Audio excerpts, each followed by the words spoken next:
देखिए माजिद हैदरी, मैं आपके पास आना चाहता हूं। माजिद हैदरी, क्या आपको लगता है कि कश्मीर में हिंदू होना गुनाह है? जो हिंदू होगा वो मारा जाएगा? जाना तो हर एक को है, मगर वक्त से पहले हम दर्द के मारों के वो दिल तोड़ गए। अल्लाह ताला सबसे पहले इनके परिवारों को शांति दे, जो हमारे भाई यहाँ पे जिनकी जाने गई। देखिए अमीश भाई, आज मैं जान हथेली पे रख के आपके मंच पे आया हूँ क्योंकि कश्मीर में हालात ठीक नहीं। आपसे विनती होगी, मुझे 1 मिनट दीजिएगा। देखिए सबसे पहली चीज, आपने हिंदू भाइयों की, कश्मीरी पंडित भाइयों की बात की। इनके लिए बंधुआ मजदूर पैकेज है, जिसके तहत इन्हें कहा जाता है कि ए बंधुआ मजदूर, तुझे कश्मीर आके नौकरी करनी है और शायद यही तू मारा जाएगा, लेकिन अगर तू भीख भी मांगेगा हम तुझे सुरक्षित जगह पे नहीं देंगे। दूसरी चीज, मैं ये नहीं पूछूंगा जो मेरा आज राजस्थान का भाई मारा गया कि उस बैंक के बाहर सिक्योरिटी गार्ड क्यों नहीं था, क्योंकि जम्मू कश्मीर के राजभवन ने चोरों चक्कों को सिक्योरिटी दी है, लेकिन जिसको जरूरत थी, राहुल भट्ट हो या कि हमारा भाई राजस्थान के, सिक्योरिटी नहीं। तीसरी चीज जो आपके मंच ने अभी दिखाई कि रविंद्र रैना जी, जो भाजपा के हमारे यहाँ के प्रेसिडेंट है जम्मू कश्मीर के, उनने कहा जी कि एक रेड वेव पार्क से हमारे पड़ोसी मुल्क से एक रेड वेव की कॉन्स्पिरेसी। भाई अगर रेड वेव की कॉन्स्पिरेसी चल रही है तो इसका ऐलान रविंद्र रैना जी क्यों कर रहे हैं, जो सरकार का कहीं हिस्सा नहीं है? ये हमारी भारत की सरकार क्यों नहीं देश को बताएगी कि एक रेड वेव है जिससे पूरे देश के नागरिकों को खतरा है? कहीं जो मेरा सवाल था उसका जवाब दीजिए। कश्मीर में हिंदू होना क्या गुनाह है? अरे इस देश में मुसलमान होना क्या गुनाह है? आप मुझे उसका जवाब दीजिए। हिंदू भाई तो कहीं चले जाएंगे, मैं मुसलमान कहां जाऊं छुपने को? मुसलमान पूरे दुनिया में रह रहे हैं भाई, मुसलमान पूरे देश में रह रहे हैं। मुसलमान केरल में रह रहे हैं, बंगाल में रह रहे हैं, तमिलनाडु में रह रहे हैं, मुंबई में रह रहे हैं, महाराष्ट्र में रह रहे हैं। एक सेकंड रुको, सुनो, आप गुजरात में रह रहे हैं, दिल्ली में रह रहे हैं और असम में रह रहे हैं और कई जगह तो मेजोरिटी में रह रहे हैं। कोई देश का राज्य बताओ जहां मुसलमान नहीं रह रहे हो और जहां मुसलमानों की टारगेट किलिंग हो रही हो। नहीं है ना, नहीं होनी चाहिए, लेकिन हिंदुओं की टारगेट किलिंग हो रही है सन 1990 से। देखिए अमीश भाई, मैं कर्नाटका जाना चाहता था लेकिन वहां हिजाब बैन है। मैं गुजरात जाना चाहता था, हलाल बैन है। मैं यूपी जाना चाहता था, ज्ञान पापी का पंगा पड़ा हुआ। मैं मध्य प्रदेश बुलडोजर है। नहीं, आपके लिए तो हर जगह ही पंगा है। कहां जाऊं? आप जैसों के लिए हर जगह ही पंगा है। रिजवान अहमद, इनको पूरे देश में कोई घूमने की जगह नहीं मिल रही, इनको पूरे देश में कहीं घूमने की जगह नहीं मिल रही, लेकिन नहीं, देखिए, this is how serious you are on this serious issue. People are dying, let's be respectful to them जिनकी मौतें हुई हैं।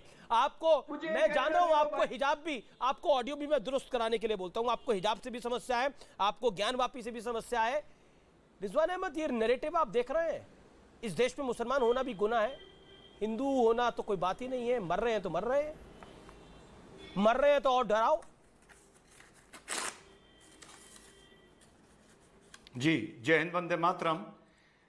नोट करता रहता हूं, पॉइंट 4 पे बिहेवियर ऑफ मुस्लिम लिख के बैठा था। बाई चांस मुझसे पहले माजिद भाई ने अपनी बात बोल दी तो मेरे कथन को मजबूत कर दिया। 4 छोटे छोटे पॉइंट हैं।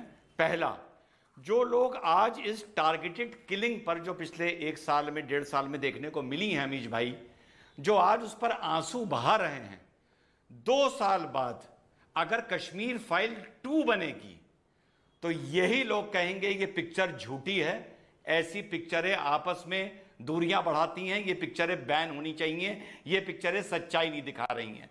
2 साल बाद कश्मीर 2 अगर बनेगी इन्हीं किस्सों पर, पहली चीज। दूसरी चीज, जो भी ये किलिंग है, ये बात मैं एज अ लॉयर आपको बता रहा हूं अमीश भाई। आज से शायद कुछ दिन पहले एक तहसीलदार राहुल भट्ट मारा गए, शहीद हुए, तहसील ऑफिस में घुस के मारे गए। आज ये साहब अपने प्रेमिसेस में, ऑफिस में घुस के मारे गए। इसके पीछे जो क्रिमिनल होता है वो एक मैसेज देता है। ये दोनों लोग सड़क पर भी मारे जा सकते थे अमीश भाई, लेकिन ये ऑफिस के अंदर मारे गए। ये एक मैसेज क्रिमिनल देता है कि हमें किसी का डर नहीं है, हम तुम्हें घुस के मारेंगे। ये दूसरा मैसेज है जो ये टेररिस्ट दे रहे हैं। तीसरी बात, इंडियन मुस्लिम, जो माजिद भाई ने बात बोल दी, मेरी बात पूरी सुन लें। इस तरह के कश्मीर में हिंदूज को, आपको पता है एहसास कॉन्फिडेंस कैसे आएगा? जब माजिद जैसे भाई लोग, जब रिजवान, जब मेनलैंड इंडिया का मुसलमान वाकई दिल से बिना अगर मगर लेकिन किंतु परंतु करे इन घटनाओं की निंदा करेगा। लिंचिंग अगर मुसलमान की हुई है, गलत हुई है, लेकिन वो मुद्दा अलग है, उसके भी डिबेट होते हैं। आज इस मुद्दे पर मातरम से शुरू किया अपनी तकरीर को, आपको शर्म आनी चाहिए। वंदे मातरम आपने कह दिया मुसलमान हो के। हाँ, हमारे धर्म में तो इजाजत नहीं वंदे मातरम कहने की। जय हिंद कहा था तो ठीक था, आप तो वंदे मातरम पे पहुंच गया। मैं कहां जाऊं, मैं मुसलमान हूं, मैं कहां जाऊं छुपने को? मुझे एक प्रांत बताइए, मैं भी छुपना चाहता हूं भाई, मैं भी बचना चाहता हूं, मैं किसके धर्म पे छुपना, मैं कहां जाऊं, मैं कहां जाऊं भाई? आप हंसिए नहीं ना, आप मुझे बताइए मैं जाऊं कहां? मैं बेचारा मुसलमान कहां छुपने को जाऊं, किस प्रांत में जाऊं? कर्नाटका जाऊं, गुजरात अरे तो जाऊं, आपके लिए तो दुनिया में आपको ना, दुनिया में आपके लिए तो कोई मुल्क भी सुरक्षित नहीं है। जर्मनी आपके लिए सुरक्षित नहीं है, ऑस्ट्रेलिया आपके लिए सुरक्षित नहीं है, फ्रांस आपके लिए सुरक्षित नहीं है, आपके लिए सुरक्षित नहीं है, अमेरिका भी आपके लिए सुरक्षित नहीं है, ब्रिटेन भी। एक सेकंड, आपके लिए अगर सुरक्षित है तो वो सीरिया सुरक्षित है। हाँ, सीरिया भी नहीं है, वहां पर एक दूसरे को मार देते हैं। अमीश भाई मैं एक सेकंड, मैं ऑडियो आपका ठीक करूंगा, आपको ऑडियो में दिक्कत आ रही है। देखिए रिजवान अहमद को आप 1 मिनट तो देंगे ना अपनी बात रखने के लिए। वो 1.25 मिनट बोले, आपने अपनी बात को रख लिया। He waited for 20 minutes. Rizwan Amish भाई, या तो आप कह दीजिए कि रिजवान इंतजार करने का कोई फायदा नहीं होता, यार तुम बीच में ही बोलना शुरू कर दिया करो। इंतजार करने का इतना बेनिफिट तो दिया करिए अमीश भाई कि कोई बीच में ना बोले। तीसरी बात, चलिए आज मुझे पता चल गया कि वंदे मातरम बोलने पर मैं मुसलमान नहीं हूं। अगर यही बात है तो नेशनल टीवी पे डिक्लेयर कर रहा हूं, हां भैया फिर मैं मुसलमान नहीं हूं, मैं जानूं मेरा इस्लाम जाने। आगे बढ़ते हैं। वही बात जो मैं बोलना चाह रहा था कि जब तक मेनलैंड एरिया के मुसलमान इन किलिंग की घोर निंदा नहीं करेंगे, जब तक हिंदू सुरक्षित महसूस नहीं करेगा और आतंकवादियों का मनोबल नहीं गिरेगा। और आखिरी बात, भाजपा ने जो किया बहुत अच्छा किया, बहुत अच्छा कर रही है, 370 हटाया।